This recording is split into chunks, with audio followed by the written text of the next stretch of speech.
सारस्वते देवे गौरवाणी प्रचारिणे निर्विशेषा शून्यवादी पाश्चात्य देश तारिणे जय श्री कृष्ण चैतन्य नित्यानंद श्री अद्वैत गदाधर श्रीवासादि गौर भक्त नमो महावदन्याय कृष्ण प्रेम प्रदायते कृष्णाय कृष्ण चैतन्य नाम्ने गौरत्से नमः नमा ओम ब्रह्मण्य देवाय गो ब्रह्मण्य हिताय च जगद्धिताय कृष्णाय गोविन्दाय नमो नमः हे कृष्ण करुणा सिंधु दीनबंधु जगतपते गोपेश गोपिका कांत राधा कांत नमस्ते नित्यानंद नौमि सर्वानंदं परं परं हरि नाम प्रदं देवं दूतर्षिणोमणि भक्त कांचन गौरांगी राधे वृंदावनेश्वरी वृषभानुसुते देवी प्रणमामि हरिप्रिये वाञ्छाकल्पतरुभ्यश्च कृपा सिन्धुभ्येव च पतितनाम पावनेभ्यो वैष्णवेभ्यो नमो नमः प्रभुपाद की जय Jai. So thank you very much, Mayank. So we will now we will read from the first chapter, verse number 2. Last time we had read first chapter, verse number 1. So I would read it out first myself, word by word, and then I would call out for someone to unmute yourself, and then you can chant along. Okay? So one of you will chant along with me. Then similarly, one of you I'll ask. You will help me with reading out the synonyms, and one of you will read the translation. And for turn by turn, I'll be asking everyone to participate. So please be ready and please unmute yourself whenever I ask you. So we are reading from the chapter 1, first chapter, observing the armies of on the battlefield of Kurukshetra.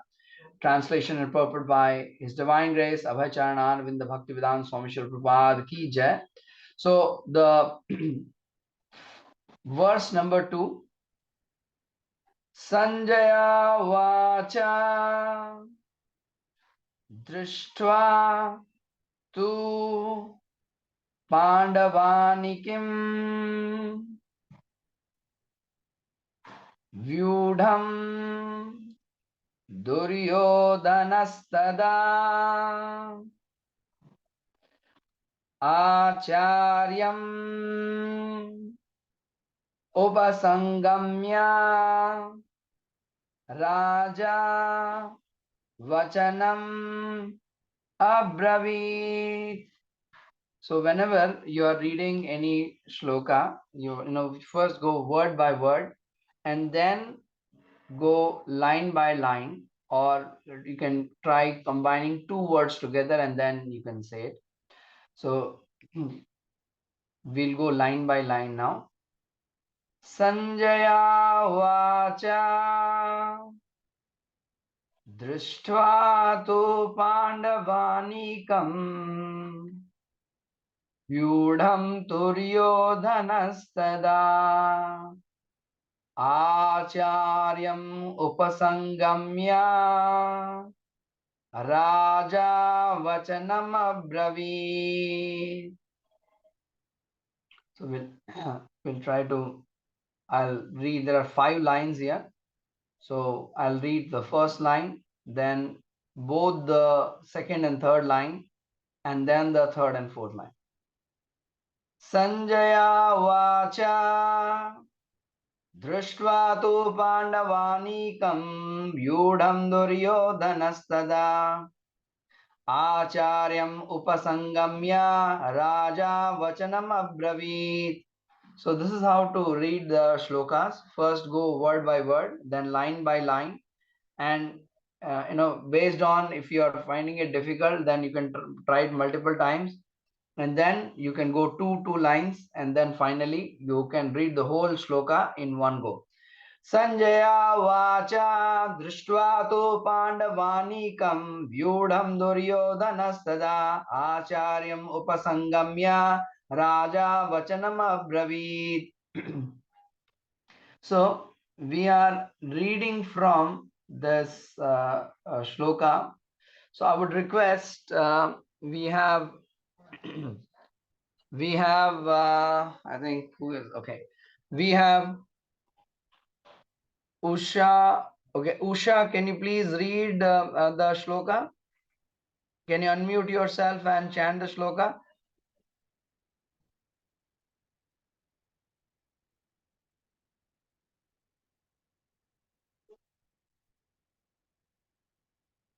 Usha, I guess, is not able to unmute herself. Ritambra, is it possible for you to chant? Sir, I'm sorry, I'm not feeling well. So All I right, not can't a sing. problem. Okay. So I'll read myself. So you all can please, listen. Sanjaya vacha दृष्ट्वा तु पाण्डवानीकं व्यूढं दुर्योधनस्तदा आचार्यम् उपसंगम्य राजा वचनमब्रवीत्. So we'll read the Sanskrit equivalents and the Sanskrit word and the English equivalents. I would request someone has joined now, Shanaya Singh. So Shanaya Singh, is it possible for you to read the English words? I will read the the Sanskrit equivalents. You can read the English word. Like for example, I will say Sanjayaha, which is in Sanskrit, and you read the part which is highlighted in blue color. Is that okay, Shaina? Your name is Shanaya. Your name is Shanaya. Yes. Oh, right, Shanaya. I'm so sorry, because I was not able to pronounce it properly. So now, if you are ready, we shall start. Are we good to go? Yes. Sanjaya. Said. No. Oh, okay. Uvacha. Said. Okay. Drishtva. After seeing. Tu. But. Pandavanikam. The soldiers of Pandavas. Vyudham. Arranged in military phalanx. Duryodhanaha. King Duryodhana. Tada. At that time. Acharyam. The teacher. Upasangamya. Approaching nearby. Raja.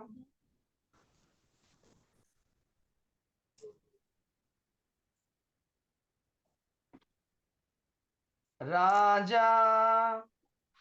The king. Vachanam. Birds. Abravit. Spoke. Thank you very Spoke. much. So now I would request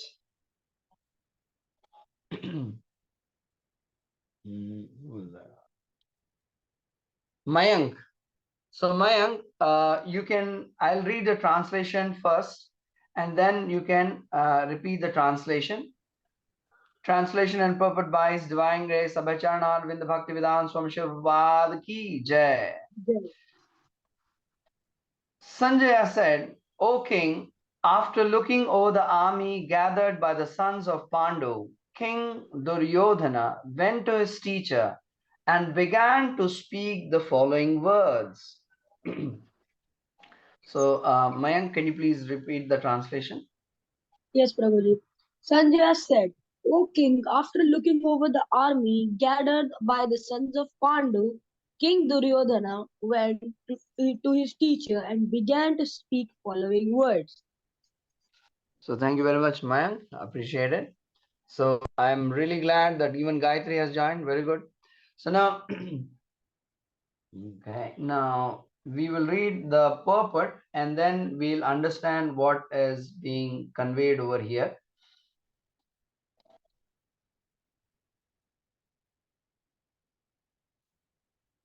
So translation and purport by His Divine Grace Avacharnand Venda Bhaktivedanta Swami Shri Prabhupada Ki Jai.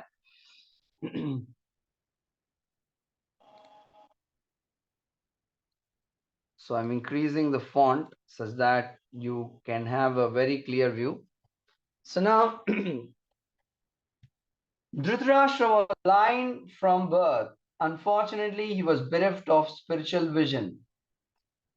He knew very well that his sons were equally blind in the matter of religion, and he was sure that they could never reach an understanding with Pandavas, who were all pious since birth. Still, he was doubtful about the influence of the place of pilgrimage. And Sanjaya could understand his motive in asking about the situation on the battlefield. He wanted, therefore, to encourage the despondent king, and thus he warned him that his sons were not going to make any sort of compromise under the influence of the holy place.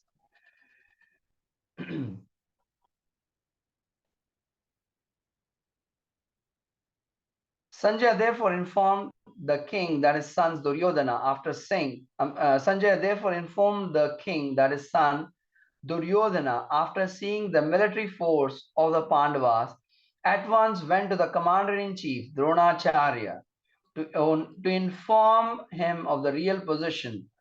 Although Duryodhana is mentioned as the king, he still had to go to the commander on account of the seriousness of the situation. He was therefore quite fit to be a politician, but Duryodhana's diplomatic veneer could not disguise the fear he felt when he saw the military arrangement of the Pandavas. So, when we are talking of military arrangement, I want you to show you some military arrangements. See, now this is war field, and in the war field since time immemorial, there have been different military arrangements. So there is something called as camouflage and concealment. So sometimes what happens is the military, they all assemble in a war field and they have to attack. So each military has a different arrangement. Now, for example, just to give you an example, what you're seeing on the screen, these are some fighter jets and they are made a arrowhead formation. So this, you're able to see, this is in the shape of the tip of the arrow. So this is called as arrowhead formation. So in this manner, there will be different formations. Now what you're seeing over here, A is showing the arrowhead formation. Like this, there will be a diamond formation, linear formation, horizontal formation. So based on different different situations, the commander will take a decision in regards to what will be the position or how will the army be arranged. Now here you see, so this is one of the formation by the American army. This is one of the formations which is very close to the diamond formation, which is depicted over here. So in this manner, primarily in different situations. Now you see over here, this is a different formation, you know. So this is like, for example, during the First World War, there was bunkers, this is some similar to somewhat bunkers, but this kind of warfield is on a snowy warfield. So similarly, in different situations, different commanders will choose different formation. Now you will see here the entire army is in a horizontal position, in a line formation it is. So in this manner, the army chief will decide what kind of formation these their soldiers will go. So now you see over here, this is another formation. This is depicted, and this is another formation wherein there is army is surrounding throughout the place, and there will be important generals who would be placed over here. Say, for example, the king who requires a lot of protection, they will be in the center, whereas this will be the formation. So similarly, there was one such formation which was also called as Kurukshetra. The Chakravyuha Kshetra. The Chakravyuha was a circular formation in which the whole army is arranged in a circular formation, and this was expertly done by Dronacharya, and only Arjuna could enter it and also could come out. Whereas Arjuna's son was there. So Arjuna's son was Abhimanyu. He only knew how to enter. So Arjun, you can please turn off your video. Arjun, please turn off your video. So now we have this formation. So these are the formations. So these formations are there which will help the army to strategically position themselves, and then so this is it will help the army to strategically position themselves. So in this manner, we have this this today's discussion on the second verse of Bhagavad Gita of our first chapter. So what is the shloka here? The shloka is Sanjaya Uvacha Drishtva tu Pandavanikam Vyudham Duryodhanastada Acharyam Upasangamya Raja Vachanam Abravit. So very nicely Prabhupada has brought about here the mindset of both Duryodhana and Dhritarashtra. Prabhupada is beginning the purport by saying that Dhritarashtra was blind from birth. Unfortunately, he was bereft of the spiritual vision. So now can anyone give me an example of a very great saint who was blind, but he was able to write very beautiful poems for Lord Krishna? He was blind, he could not see, but he was writing very beautiful poems, very, very nice poetic compositions for the Lord, for Lord Krishna. So much so that Lord Krishna personally used to come to that devotee and he used to listen to those poems. We used to listen to those bhajans. We used to listen to those songs.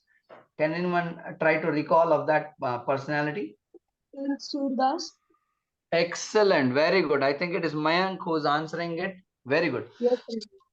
Yes. So Surdas was blind. So physical handicap is not a drawback in spiritual life. But if you are bereft of spiritual vision, if you do not have spiritual values, then that is that is extremely dangerous. So now in today's message, I had given you something in synopsis. Can anyone tell me what is the synopsis? What is the synopsis today? I had given in WhatsApp. What is the synopsis that we will be discussing today? Value imparted by the Vedas. Okay, the values imparted by the Vedas. So what is the Vedas? What are the values that Vedas are giving us? The values that Vedas are giving us, that is to morally be upright, is to be morally be very, very correct. So the Vedas are making us an excellent person. They are making us a first class citizen. They are making us a first class living entity, wherein we are responsible for our acts, wherein we are very noble citizens, wherein we follow the orders of Krishna. The whole Vedas, why the Vedas have been composed? Vedescha sarver ahameva vedya, Vedantakrit Vedavid eva chaham. So what does it mean? That it means that Lord Krishna is the compiler of the Vedas. From the Vedas, it is the Lord Krishna has to be known. And the whole Veda is talking about Lord Krishna. So when someone, what value does Vedas impart? Vedas imparts us the knowledge of peaceful coexistence. Vedas teaches us respect for every living entity, because every living entity is a part and parcel of Krishna. So every living entity has a very strong relationship with each other, because we are all part and parcel of Krishna. In one sense, we are all like brothers and sisters. So we are all belonging to Krishna. So this is called a spiritual vision. We should not usurp someone's property. We should not encroach upon someone's property. Now here the first line says, Dhritarashtra was blind from birth. Dhritarashtra andha tha janam se, lekin he was bereft of spiritual vision also. He did not have the spiritual knowledge that everyone is part and parcel of Krishna. Because Dhritarashtra was not Krishna consciousness, he was envious of his younger brother Pandu and younger brother sons Pandavas. So therefore, because he was not Krishna conscious, he was envious of other living entities, and therefore he was demoniac. He knew very well that his sons were equally blind in the matter of religion, and he was sure that they could never reach an understanding with the Pandavas, who were all pious since birth. So now, who is pious? What is the meaning of piety? So, Shanaya, can you please tell me what does pious mean?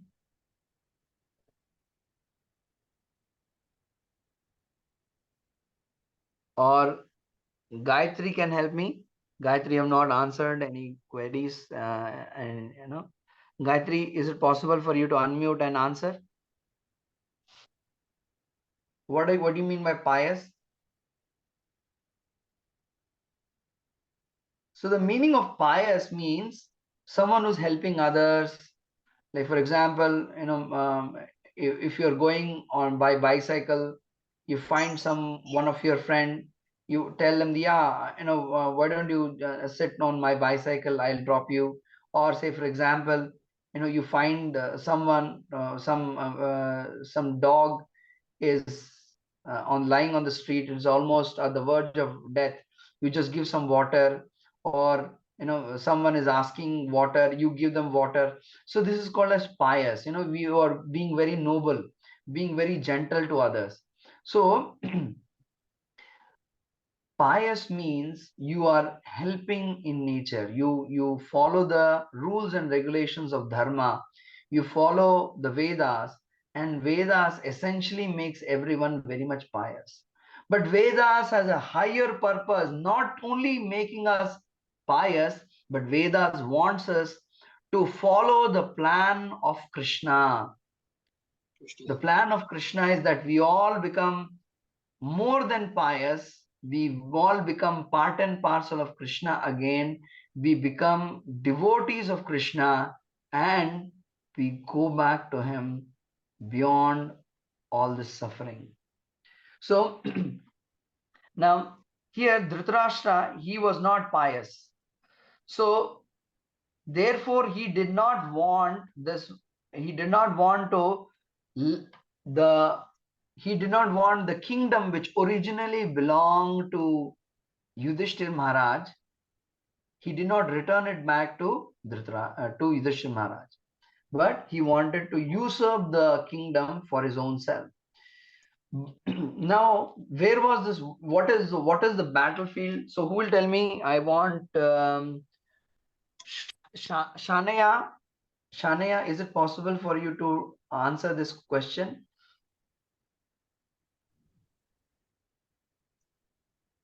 Where is this battlefield where the Pandavas and the Kauravas have, or they've gathered to fight? Where is this battlefield?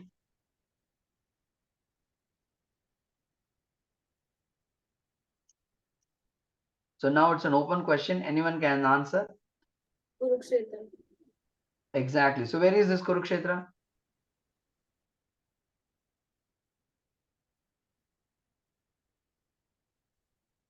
Who will tell me where is this Kurukshetra? Haryana.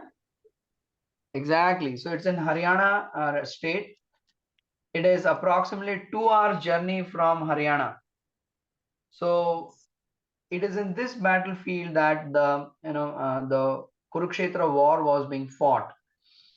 The Kurukshetra war was organized by the father of religion, Lord Krishna himself, because he wanted to remove the weeds. He wanted to remove all the unwanted weeds, unwanted plants from the face of the earth. So no one likes criminals. So Duryodhana was a criminal.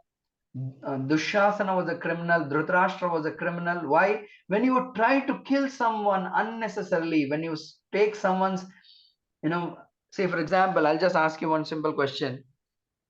So imagine Mayank is walking on the road and Mayank finds a compass box, lying on the road, and he sees some two students are walking 20 meters ahead of him. So what will Mayank do? So Mayank, what will you do?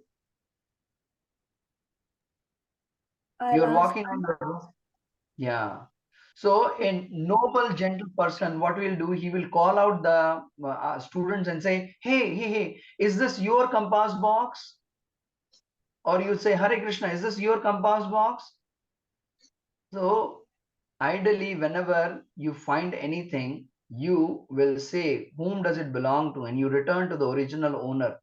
Similarly, this whole world belongs to Krishna. We are not paying for oxygen. We are not paying for the sunlight. We are not paying for the rainfall. But everything is the Lord has given. So we are undoubtedly we are indebted to the Lord. But Dhritarashtra, though this Indraprastha originally belongs to Yudhishthir Maharaj, his son deceitfully, with the help of Shakuni, he took away the kingdom, and he should return back the kingdom to Yudhishthir Maharaj. But he did not. He did not do that, and therefore it is a clear indication that is blind in spiritual matters. So therefore, a king should never be a spiritually blind person. A king or a leader should always be a very good, noble person. He should be a gentleman. So here, Dhritarashtra, still he was doubtful about the influence of the place of pilgrimage, and Sanjaya could understand his motive. So Sanjaya was the assistant of Dhritarashtra, his secretary. He is also his charioteer of Dhritarashtra. And Sanjaya was also the disciple of Vedavyas ji. So by the blessing of Vedavyas ji, Sanjaya was able to see everything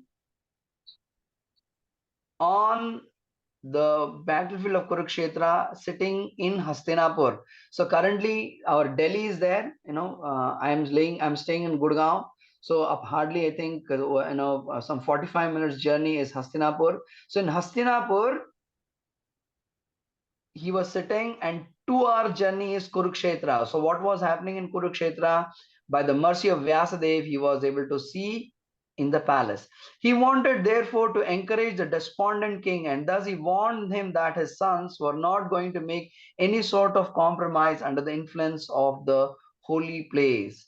Sanjaya therefore informed the king that his son Duryodhana, after seeing the military force of the Pandavas, at once went to the commander-in-chief Dronacharya to inform of the real position. So now look at Duryodhana. Duryodhana, he was supposed to be as per his father's desire, he was supposed to be the next king. A king shouldn't be an expert.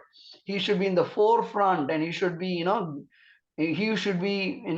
guiding the entire army. But now here, this Duryodhana, he is taking the advice of an expert commander-in-chief Dronacharya. Why? Because he is fearful. Although Duryodhana is mentioned as king, he still had to go to the commander on account of the seriousness of the situation. He was therefore quite fit to be a politician. But Duryodhana's diplomatic veneer did not disguise the fear he felt when he saw the military arrangement of the Pandavas. So Pandavas, they're all very pious.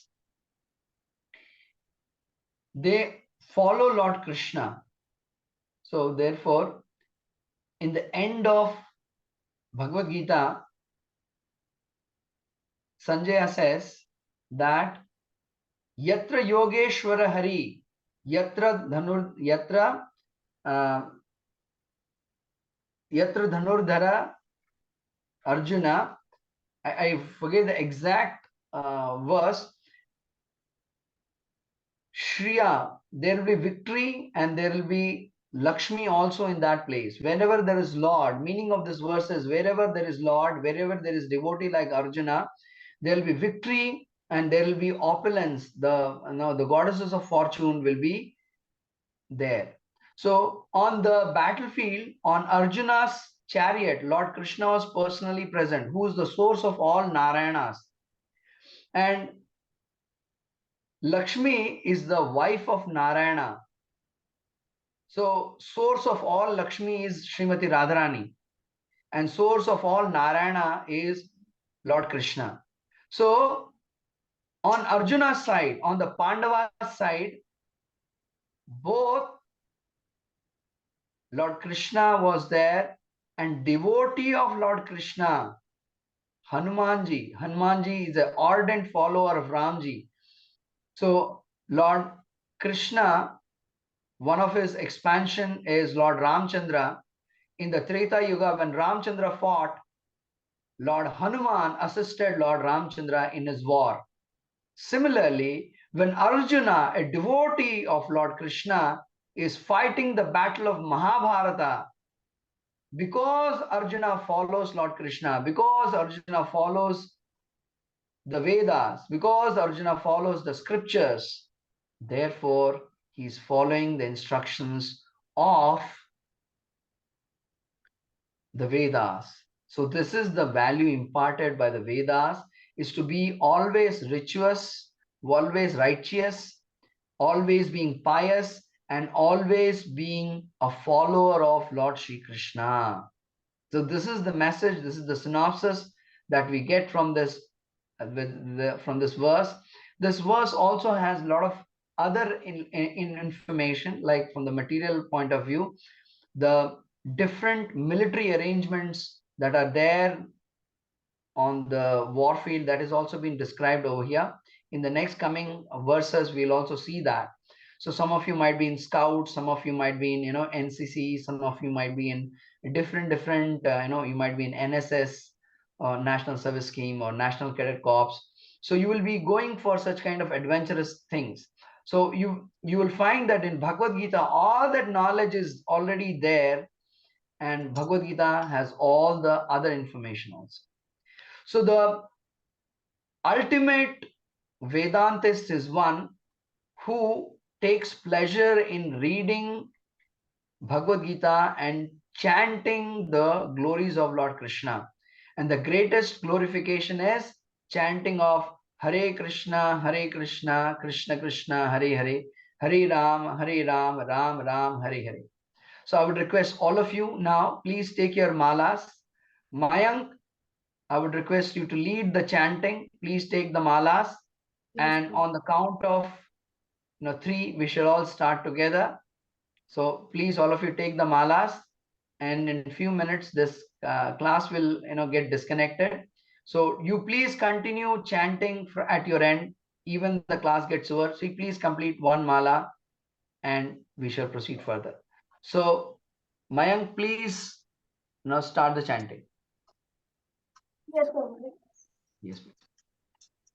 जय श्री कृष्ण चैतन्य प्रभु नित्यानंद श्री अद्वैत गदाधर श्रीवासादि गौर भक्त वृंदा हरे कृष्ण कृष्ण कृष्ण हरे हरे हरे राम राम राम हरे हरे हरे कृष्ण कृष्ण